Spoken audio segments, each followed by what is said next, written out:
Hello friends, मैं doctor Surendra Verma आपका अपने यूट्यूब चैनल पर स्वागत करता हूं।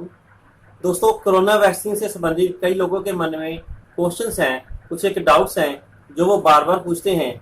तो इस वीडियो में आज हम उन्हीं डाउट्स के ऊपर बात करेंगे और साथ में जानेंगे कि कोरोना वैक्सीन क्यों जरूरी है।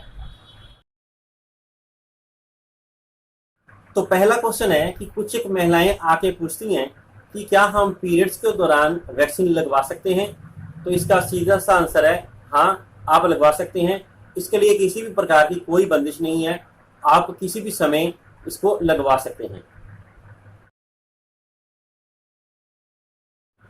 दूसरा जो कॉमन क्वेश्चन है कि कई महिलाएं के पूछती हैं कि हम अपने छोटे बच्चों को दूध पिला रही हैं, ब्रेस्ट फीडिंग करा रही हैं, तो क्या हम वैक्सीन लगवा सकते हैं, इससे हमारे बच्चों को कोई नुकसान तो नहीं होगा।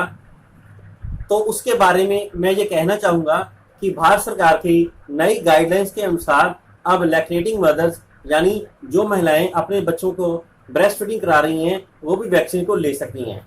और दूसरा, उनके वैक्सीन लगने से जो एंटीबॉडीज उनके शरीर के अंदर बनेंगे वो उनको बच्चों को भी पास आउट होंगे। इस तरह से ये फायदा दोनों को ही मिलेगा।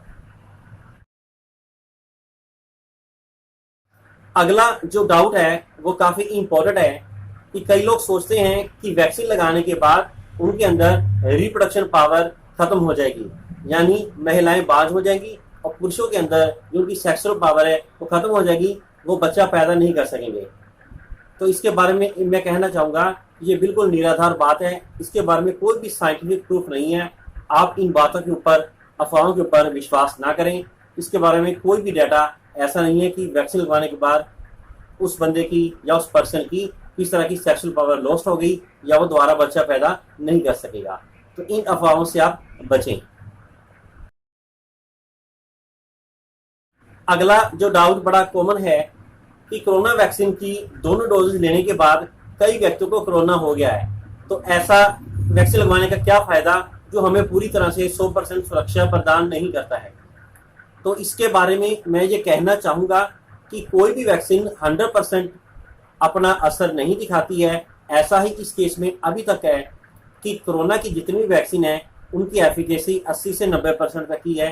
तो इस तरह से ये हमें पूरी तरह से 100% सुरक्षा तो प्रदान नहीं करती, लेकिन कम से कम 80% तो हमें कर रही है। हमें उसके बारे में पॉजिटिव होकर सोचना चाहिए। अगर 20% की इसको असर नहीं कर रही है तो हमें इसको छोड़ के 80% पॉजिटिव के ऊपर ध्यान देना चाहिए। तो हम ये मान के चलें कि कम से कम 80% प्रोटेक्शन तो हमारी हो ही रही है। और दूसरी बात, अगर मान लो दोनों डोजेज लगाने के बाद कोरोना हो भी गया तो वो उतना सीवियरिटी का नहीं होगा जितना कि किसी को जो वैक्सीन नहीं लगी है उसमें हो सकता है। इस प्रकार से आप ये भ्रम निकाल दें कि दोनों डोज लगने के बाद अगर कोरोना होना है तो हम ये इंजेक्शन क्यों लगवाएं। इंजेक्शन लगवाना बहुत जरूरी है क्योंकि यही इस समय एकमात्र हल है जो हमें कोरोना से प्रोटेक्शन प्रदान कर रहा है।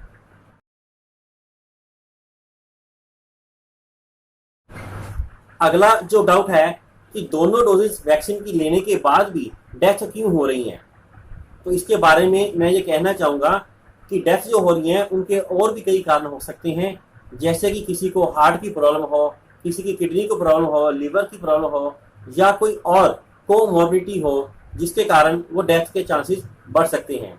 लेकिन कोरोना वैक्सीन के कारण ही वो डेथ हुई है ऐसा कहना गलत है। तो हमारे पास ऐसा कोई भी पर्टिकुलर डेफिनेट डाटा नहीं है जिससे ये साबित हो सके कि ये जो डेथ हुई हैं जिनको दोनों डोजेज वैक्सीन लगी हुई हैं वो कोरोना के कारण ही हुई हैं या वैक्सीन के कारण हुई हैं। इस तरह से हम ये भ्रामक तथ्यों में ना पड़े और हमारा सबका फर्ज है कि कोरोना वैक्सीनेशन करवाएं।